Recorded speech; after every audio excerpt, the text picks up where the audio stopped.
मरुधरा में महामारी से त्राहिमाम मचा है। इस बीच मुख्यमंत्री अशोक गहलोत ने गृह मंत्री अमित शाह से आज बातचीत की। काफी देर तक दोनों के बीच में बात हुई है। सीएम गहलोत ने अमित शाह से फोन पर ये बातचीत की। जो कुछ बातें फिलहाल सामने आई हैं वो बता देता हूं। सीएम गहलोत ने ऑक्सीजन और दवाओं को लेकर बातचीत की है अमित शाह से।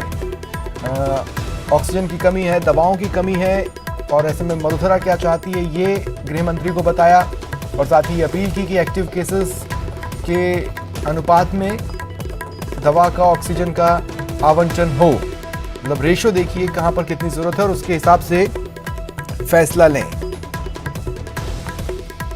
वार्ता को लेकर सीएम गहलोत ने ट्वीट भी किया है। उन्होंने ट्वीट में लिखा, आज टेलीफोन से वार्ता कर माननीय केंद्रीय गृह मंत्री अमित शाह, कैबिनेट सचिव श्री राजीव गौबा, प्रधानमंत्री जी के प्रमुख सचिव पीके मिश्र और राष्ट्रीय सुरक्षा सलाहकार अजीत डोभाल को राजस्थान में ऑक्सीजन और दवाओं की कमी से अवगत करवाया। इन सभी से अनुरोध किया, राजस्थान में स्थिति बहुत नाजुक बन चुकी है।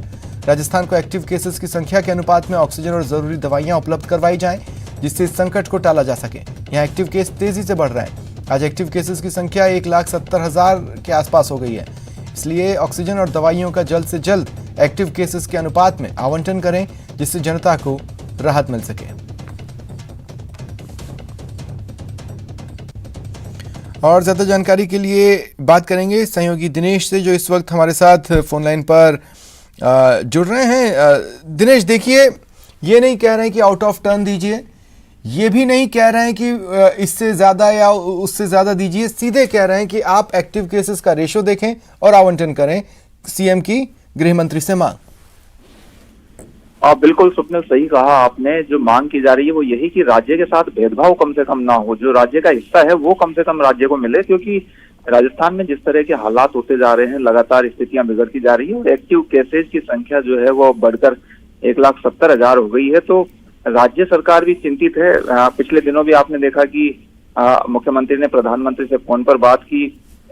मंत्रियों का एक समूह भी दिल्ली भेजा गया, जिसने केंद्रीय मंत्रियों और नेताओं से बात की और राज्य की जो स्थितियां हैं उनसे अवगत करवाया केंद्र सरकार को। और इसी कड़ी में आज फिर से, क्योंकि पिछली बार जब मंत्री समूह गया था तब अमित शाह से भी उनकी जो है वो चर्चा हुई थी और अमित शाह ने ये आश्वासन दिया था कि समस्या का जो है वो जल्द समाधान होगा। तो आज इसी कड़ी में मुख्यमंत्री ने बात की है केंद्रीय गृह मंत्री अमित शाह से। और इसके साथ ही दूसरे जो प्रमुख लोग हैं केंद्र में जो बैठे हैं, चाहे वो केंद्रीय सचिव, कैबिनेट सचिव हो राजीव गौबा या प्रधानमंत्री के प्रमुख सचिव पीके मिश्र, और इसके साथ ही प्रमुख राष्ट्रीय सलाहकार, प्रमुख जो सुरक्षा सलाहकार हैं अजीत डोभाल, तो इन सबसे बात की है मुख्यमंत्री ने फोन के जरिए। और जो स्थितियां बनी हुई है राजस्थान में उससे अवगत करवाया गया है और ये कहा गया है कि राजस्थान को एक्टिव केसेज के अनुपात में जो है वो ऑक्सीजन और दवाइयां मिलनी चाहिए। शुक्रिया दिनेश तमाम जानकारी के लिए। और मुख्यमंत्री अशोक गहलोत ने आज फिर कोरोना समीक्षा बैठक की। मेडिकल ऑक्सीजन का उत्पादन बढ़ाने का इसमें फैसला हुआ है। मेडिकल ऑक्सीजन उद्योगों को राज्य में विशेष पैकेज पर बातचीत हुई है, लगभग सहमति भी बन चुकी है। विशेष पैकेज उन्हें दिया जाएगा, इस पर सहमति बन चुकी है। अस्पतालों में बेड की उपलब्धता पर भी मुख्यमंत्री ने मंथन किया और ऑक्सीजन और रेमडेसिविर की जिस तरह की उपलब्धता है उस पर भी इसमें बातचीत की गई।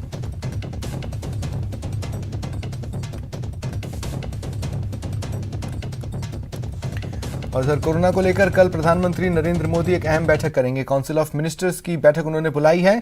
कल सुबह 11 बजे ये बैठक शुरू होगी और इसमें मंथन होगा कोरोना केसेस पर, ऑक्सीजन की किल्लत पर, जिसने सरकार की चिंता को बढ़ाया ही है।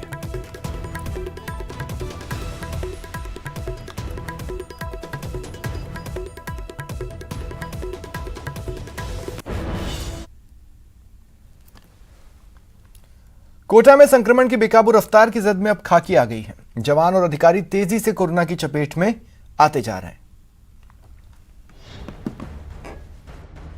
कोरोना की जद में सुरक्षा का जिम्मा संभालने वाले वॉरियर्स।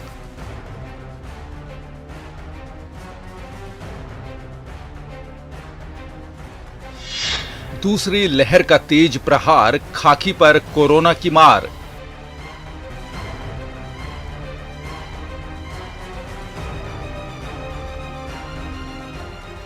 सुरक्षा का जिम्मा संभालने वाले संक्रमण की जद में आने लगे हैं। जी हां, कोटा में संक्रमण की तेज रफ्तार की मार खाकी पर पड़ी है। कोरोना की दूसरी लहर में अब तक 100 से ज्यादा पुलिस के जवान, अधिकारी और होमगार्ड के जवान संक्रमित हो चुके हैं। कोटा में लगातार कोरोना का संक्रमण का खतरा बढ़ता जा रहा है और इन सब के बीच में अब खाकी भी कोरोना की चपेट में आ रही है। जान हथेली पर रखकर कोरोना की जंग लड़ने वाले पुलिस के अधिकारी व जवान लगातार कोरोना संक्रमित हो रहे हैं। खाकी किस तरह तेजी से कोरोना की चपेट में आती जा रही है, इसका अंदाजा इसी बात से लगाया जा सकता है कि कोरोना की पहली लहर में कोटा ग्रामीण में 140 जवान संक्रमित हुए थे, लेकिन इस बार अभी तक 17 जवान और अधिकारी भी पॉजिटिव हो चुके हैं। जब कोरोना काल था तो लगभग 140 लोग उस पूरे कोरोना काल में संक्रमित हुए थे और ठीक हुए थे, और ईश्वर की बड़ी मेहरबानी थी कि कोटा ग्रामीण से कोई भी कैजुअलिटी नहीं हुई थी। जितने भी लोग संक्रमित हुए थे हमारे परिवार के, वो ठीक होकर के वापस आए थे और वापस आके पुनः मुस्तैदी से ड्यूटी दी थी। इस बार अभी तक कोई 17 लोगों की लिस्ट डेली मॉनिटरिंग मेरे द्वारा की जाती है, तो 17 लोग अभी तक पॉजिटिव कोटा ग्रामीण परिवार में हो चुके हैं, जो कांस्टेबल से लेके और डिप्टी एसपी स्तर तक के हैं। कोटा ग्रामीण और शहर के करीब 2500 जाप्ते में से अब तक 600 पुलिस के जवान और अधिकारी संक्रमित हो चुके हैं। अब तक कोरोना की दूसरी लहर में 140 जवान और अधिकारी संक्रमित हुए हैं। कोरोना की पहली लहर में 293 जवान और अधिकारी पॉजिटिव हुए थे। 100 होमगार्ड के जवान भी संक्रमित हो चुके हैं। कोरोना काल में 3 आईपीएस, 4 आरपीएस और 6 से ज्यादा एसएचओ संक्रमित हुए हैं। मुल्क में रह रहे हैं और कानून व्यवस्था बना रहे हैं, तो कहीं हो भी जाते हैं, संक्रमित तो हो जाते हैं, वो अपना इलाज स्वयं ले रहे हैं और बचाव के पूरे गाइडलाइन के हिसाब से काम कर रहे हैं। पुलिस प्रशासन से भी हमें पूरे गाइडलाइन दे रखी है। कोरोना की दूसरी लहर खाकी पर कहर बनकर टूट रही है। हालत ये भी है कि पुलिस चौकी और थाने में जाप्ते की कमी होने लगी है, जिससे कानून व्यवस्था को बनाए रखना बड़ी चुनौती बनती जा रही है। न्यूज 18 राजस्थान के लिए कोटा से ओम प्रकाश मारू की रिपोर्ट। ऑक्सीजन की किल्लत से मरीज की सांसों पर संकट है। इस संकट की घड़ी में आइए आपको मिलवाते हैं एक ऐसे युवा इंडस्ट्रियलिस्ट से जो लोगों की जिंदगी बचाने के लिए अपनी फैक्ट्री को सांसों की फैक्ट्री में तब्दील कर चुके हैं। जिंदगी बचाने में जुटा एक युवा इंडस्ट्रियलिस्ट।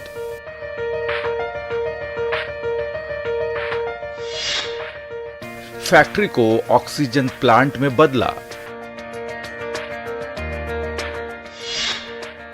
सांसों की फैक्ट्री। ये संकट में जान बचाने की सौगात है। ये जिंदगी की जंग में जीवन संदेश है। जी हां, ये सांसों की फैक्ट्री है। मरीजों की उखड़ती सांसों की डोर थामने वाली फैक्ट्री है। ये कोटा के युवा इंडस्ट्रियलिस्ट राजेश अग्रवाल की फैक्ट्री है। यहाँ कई तरह की इंडस्ट्रियल गैस का उत्पादन हो रहा था, लेकिन संकट काल में ऑक्सीजन की किल्लत से मरीजों की सांसों पर संकट आने लगा, तो राजेश अग्रवाल ने दिल्ली से एक्सपर्ट्स की टीम को बुलाया और जिंदगी बचाने के लिए बेहद कम समय में अपनी फैक्ट्री को ऑक्सीजन प्लांट में तब्दील करवा लिया।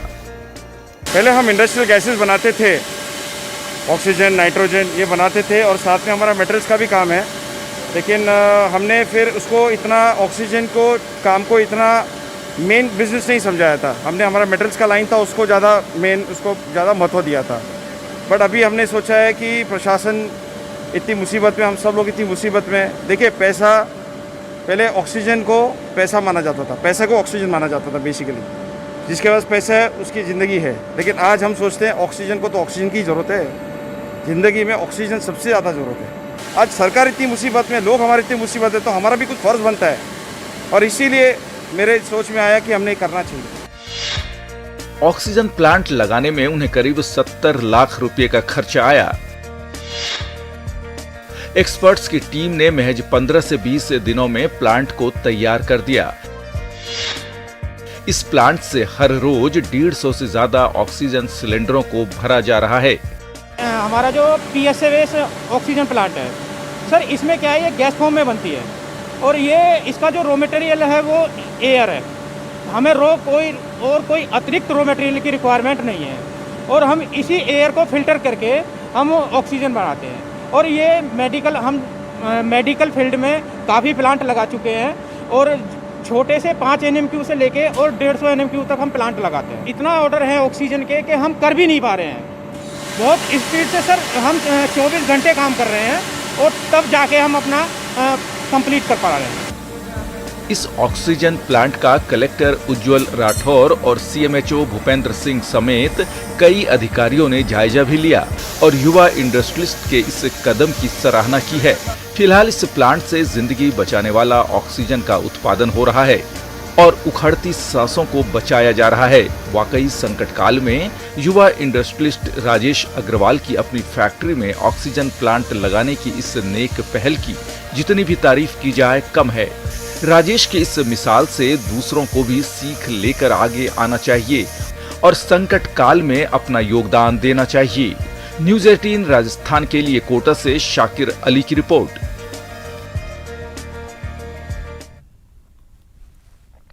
बात न्यूज़ 18 पर दिखाए गए एक खबर के असर की। चित्तौड़गढ़ के कोविड सेंटर में मरीजों को निजी ठेकेदारों के जरिए ज्यादा कीमत पर खाना मुहैया कराने की न्यूज़ 18 राजस्थान की खबर का असर हुआ। दरअसल कोविड सेंटर में मरीजों को खाना देने के लिए ओपन टेंडर निकाला गया। निजी संस्था ये खाना मुहैया करा रही थी, जिसकी कीमत प्रतिदिन 104 रुपए थी, जबकि इंदिरा रसोई से मरीजों को 60 रुपए प्रतिदिन में खाना मुहैया कराने का आदेश था। इस खबर को न्यूज़ 18 राजस्थान पर दिखाए जाने के बाद नगर परिषद ने एक्शन लिया। कोविड सेंटर में मरीजों को अब इंदिरा रसोई का खाना उपलब्ध कराया जाएगा।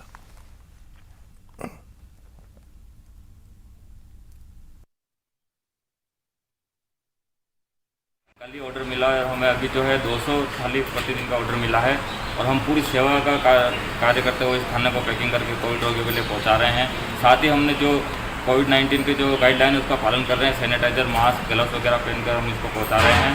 और दूसरा जो चपाती अगर नरम नहीं रहती तो उसके लिए हमने घी की व्यवस्था अलग से की है हमारे स्तर से, और हम खुद घी लगाकर मात्र 8 रुपये में बहुत ही शुद्ध और स्वादिष्ट खाना कोविड रोगियों के लिए पहुँचाने का कार्य कर रहे हैं।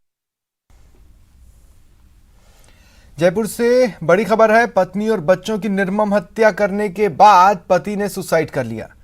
ये 3 मौतों से इलाके में हड़कंप मचा है। प्रतापनगर थाना इलाके में यह घटनाक्रम सामने आया है। डीसीपी समेत आला अधिकारी मौके पर पहुंचे हैं और जांच शुरू कर दी गई है। तो जयपुर से इस वक्त की बड़ी खबर आपको बता रहे हैं। एक आदमी ने अपनी पत्नी और बच्चों की निर्मम हत्या कर दी और फिर सुसाइड कर लिया।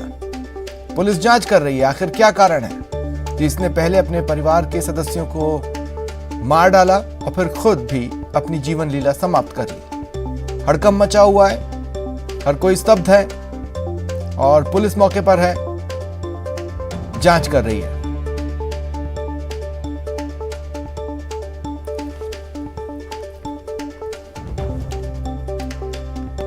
तो 3 लोगों की मौत हुई है। एक आदमी ने अपनी पत्नी और बच्चे को बुरी तरह से मर्डर किया और फिर खुद भी सुसाइड कर लिया। ज्यादा जानकारी के लिए बात करते हैं सहयोगी लवली से। लवली, क्या जानकारी है? आज देखिए, जो प्रारंभिक जानकारी इस वक्त सामने आ रही है वो यही जानकारी है कि जो प्रतापनगर थाना इलाके का जो लाजपत नगर इलाका की कॉलोनी बताई जा रही है, उस कॉलोनी के अंदर रहने वाला एक परिवार था जिसमें 2 बच्चे और पत्नी सहित पति ने सबसे पहले तो इन तमाम तीनों लोगों की हत्या कर दी और उसके बाद में खुद ने जो है वो सुसाइड कर लिया, यानी फांसी लगा करके अपने को आपको जो है वो आत्महत्या कर ली है। अब पूरे मामले की सूचना मिलने के बाद जब पड़ोसियों को ये सुबुगाहट हुई कि इस घर में कोई हलचल सुबह से नहीं हो रही है, तो पड़ोसियों ने घर का दरवाजा खोला। तो उसके बाद में ये पूरा घटनाक्रम सामने आया।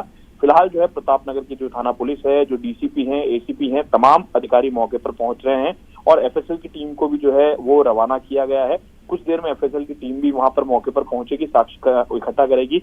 अब ये घटना के क्या कुछ कारण रहे, किस तरह से ये पूरा घटनाक्रम हुआ, क्या कुछ वाकया था, कुछ देर के अंदर डीसीपी जो मौके पर पहुंचे हैं उसके बाद में कुछ स्पष्ट हो पाएगा। हालांकि जो प्रारंभिक जानकारी सामने आ रही है वो ये जानकारी कि परिवार काफी समय से अवसाद में था, तनाव में था और शायद अवसाद की वजह से ही आगे किस तरह से ये पूरा घटनाक्रम हुआ। ठीक है, शुक्रिया तमाम जानकारी के लिए। रुकते हैं ब्रेक के लिए।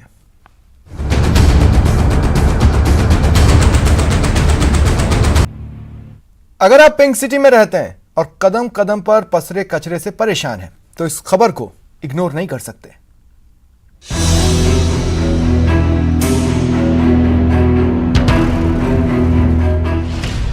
कंपनी के खिलाफ शिकायतों का अंबार,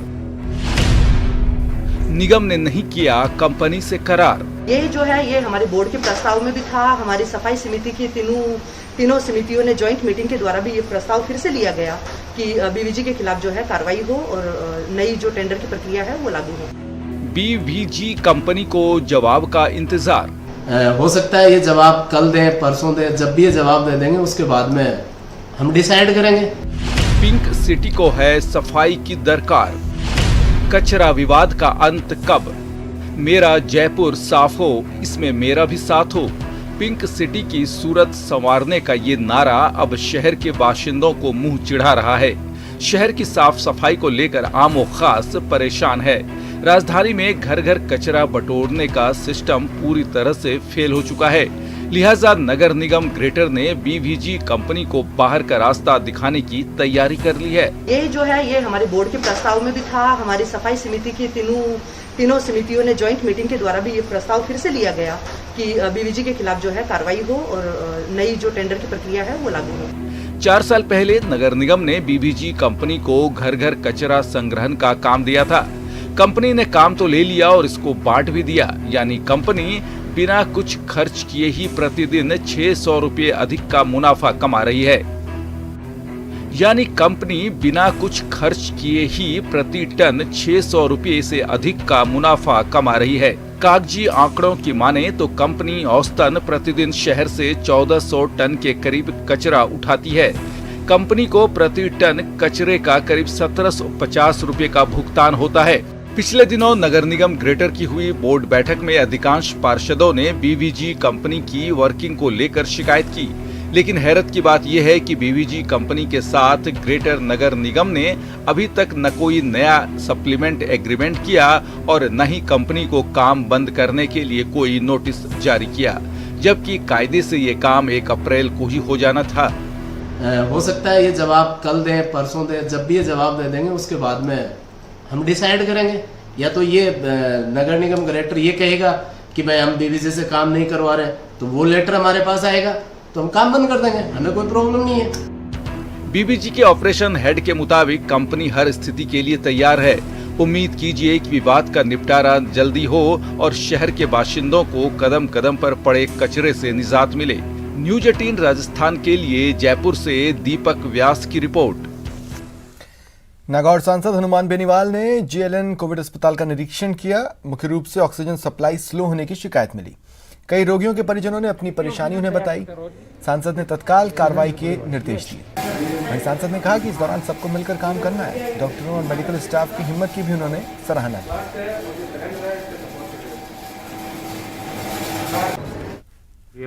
में जो सारे खड़े हैं इनको यही मैं निर्देश करके जा रहा हूँ और डॉक्टर से अच्छा काम कर रहे हैं और ये अच्छा काम करें सारे लोग। कोई हम आरोप प्रत्यारोप लगाने का अभी समय भी नहीं है, लेकिन इनको व्यवस्थाएं सुधारनी होगी। अभी जो व्यवस्थाएं चल रही है वो ठीक नहीं है। इन व्यवस्थाओं को और चाक चौबंद करके ज़्यादा से ज़्यादा लोगों को इस कोरोना से कैसे बचाया जा सके, इसके लिए मैंने सारा निरीक्षण किया। कई कमियां मुझे नजर आई जिनको ठीक करने की आवश्यकता है। कोरोना की महामारी ने ऑक्सीजन का ऐसा संकट खड़ा कर दिया कि मरीजों की जान संकट में है। राजस्थान भर में से ऑक्सीजन के खत्म होने, इससे मरीजों की जान जाने की खबरें आ रही हैं। इस संकट में आज फिर इजाफा हुआ। प्रदेश में एक्टिव रोगी 1 लाख से बहुत ज्यादा पार हो चुके हैं और ऑक्सीजन की खपत रोजाना 320 टन तक चली गई है। हालात यह है, कल राजस्थान ने अपने तय कोटे से 21 टन ज्यादा ऑक्सीजन ली, मगर वो भी कम पड़ गई। एक प्लांट प्रभारी के मुताबिक डिमांड बहुत ज्यादा है, इसलिए टुकड़ों में ऑक्सीजन सप्लाई दे रहे हैं।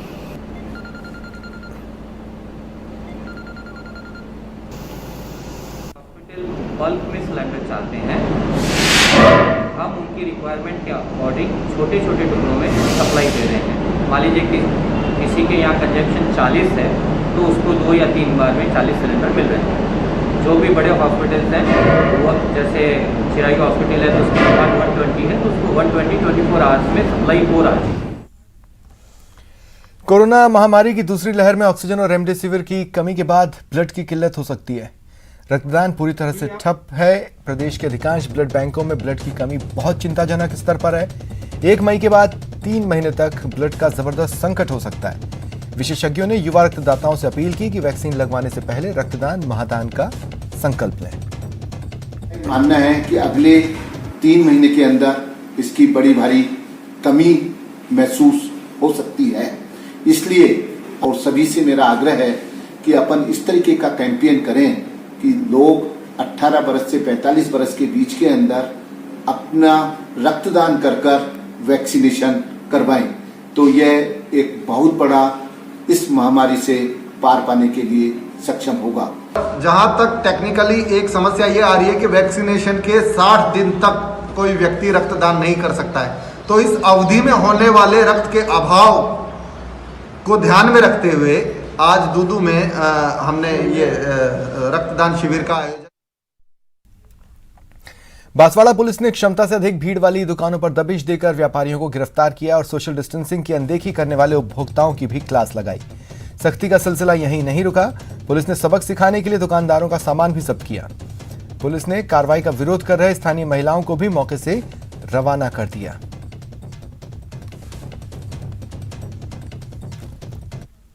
जिसमें एसडीएम साहब और मैं था, कोतवाल साहब और डीवाईएसपी रूप सिंह जी, तहसीलदार जी, एसएचओ महिला थाना, ये सारे थे। 3 टीमों के द्वारा जो है काफ़ी सारी कार्रवाइयाँ की गई है शहर में जो दुकानदार चोरी छिपे दुकान खोलकर सामान बेच रहे थे। और फिलहाल इतना ही, नमस्कार।